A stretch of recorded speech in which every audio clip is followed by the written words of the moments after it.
All right, today on my lunch break, actually, I'm headed over to Dynasty Motorsports to get baseline numbers on the Chevy Colorado.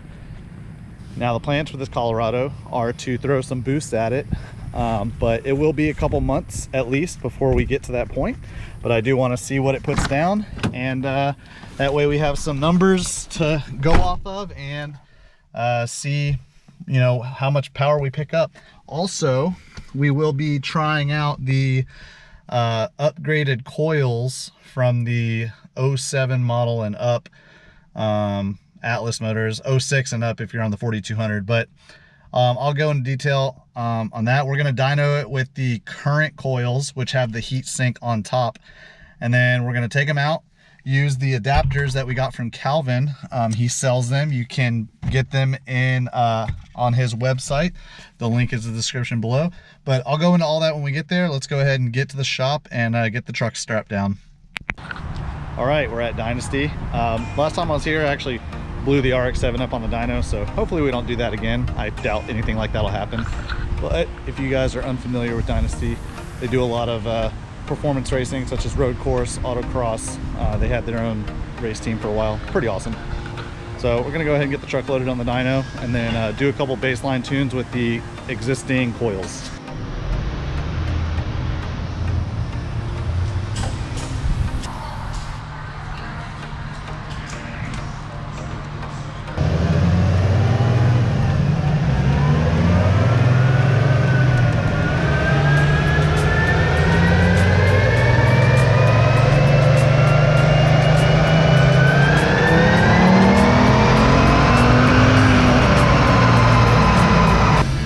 So after the first run on the heatsink coils, we're looking at 180 horsepower, right at 270 foot-pounds of torque.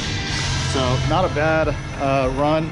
Unfortunately, we couldn't do it in fourth gear because this truck has a factory speed limiter. So I think right around when it hit 100 miles an hour, it just cut it. So all these runs are being done in third gear, which isn't a 1-to-1 ratio, but we can change it in the dyno, so they should be pretty accurate numbers. But now we're going to go ahead, pull the airbox silencer and take out the heatsink coils and put in the new LS based coils from the 07 and up Colorado 5-cylinders, or if you have a 4200, they changed the coils in 06, but the Colorados didn't get it until a year later.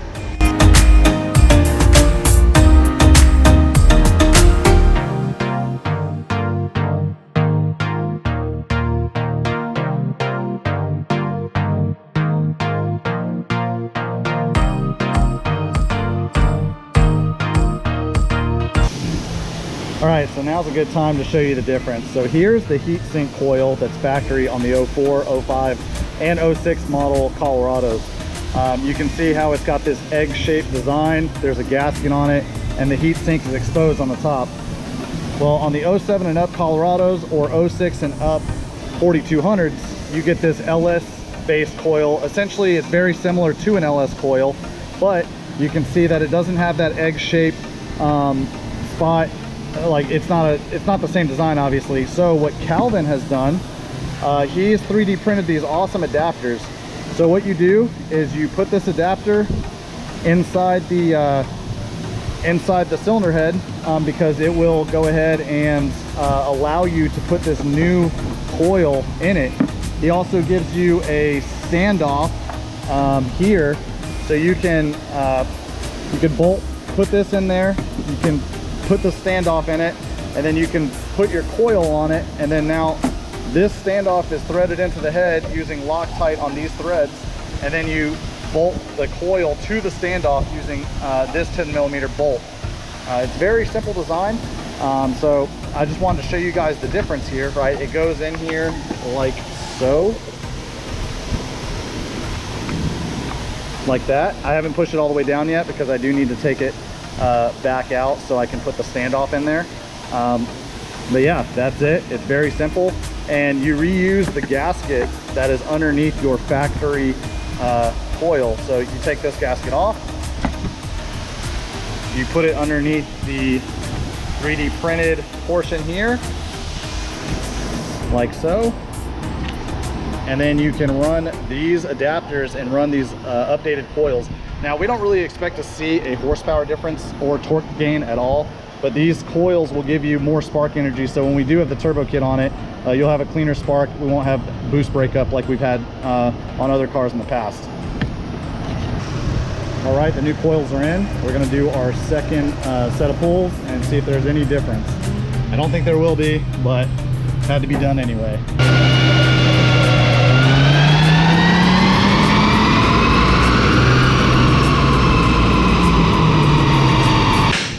So after doing the coils, we actually lost like 20 horsepower.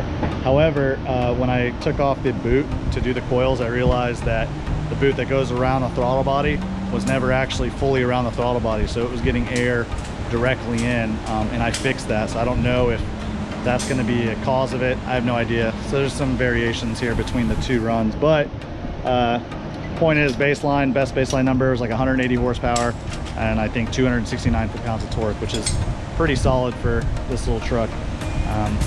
So just a reminder, the goal is roughly 500 wheel horsepower and or 400 all-wheel horsepower, and yeah, it'll be a couple months until we get to that point, but at least we got the baseline numbers done, and we got the LS coils in. All right, well, that's gonna wrap it up for the video. So just a reminder, the power we made, the peak power we made was 180 horsepower, which is pretty much in line with what I've seen some of these stock make. What's not really in line is the torque. So max torque on this 180 run was 269.6. These are only rated at 220 foot-pounds of torque at the crank from the factory. So I'm gonna say that number is probably wrong. And that's probably a direct result of us running it in third gear versus fourth. But so what I'll have to do when I get the truck back on the dyno, just for consistency's sake, I'll make a couple pulls in third gear just to compare third gear pulls versus third gear pulls. But I will do dyno runs with the turbo kit in fourth gear, because fourth gear, it actually will make more power. So it probably should make more than 180, maybe like 185-ish. So this was probably the most accurate run, at least in terms of horsepower, from third gear. So this is 164.4. And again, this torque number I believe is wrong at 261.8. I do really believe that this is off because of running it in third gear versus fourth. Fourth is 1-to-1 gear ratio, so you're gonna get a pretty accurate measurement, but third gear is more like, I don't know, like, I don't even know the gear ratio in third, but the point is there's more torque in the lower gears. So fourth gear, right, is just perfect 1-to-1 drive ratio. So that's why you get more horsepower, but your torque number will probably be a lot more accurate. But either way, I'm excited with the numbers we got. I'm excited that we got the coils in there, and those worked great. Huge shout out to Calvin for those. The link is in the description below for his website where you can buy them at. And also a video of him talking about them and in a little bit more detail than I spoke about them. He probably explains a little bit better. But yeah, I'm excited. So I guess we'll get the turbo kit ordered, and then I'll have some videos along the way of like small stuff, like where I'm bringing the oil feed from. There's a modification that you can do on this motor to supply more oil to the main bearings, because these motors, they use a lot of oil, and they focused on the front main bearing and the VVT more than anything. So those videos will explain that more in detail, and I'll have those along the way before we actually get involved and put the turbo kit on the truck and, you know, fabricate the downpipe and stuff like that. So hopefully you guys enjoyed it. I appreciate the views. If you're not subscribed, please consider subscribing. If you like the video, please like it, share it with your friends. And if you're, you know, if you haven't hit the little notification bell, if you want to see more of these videos, you can go ahead and hit that, and you'll be notified when a new video is uploaded. Thanks again, guys, and I appreciate it. Peace.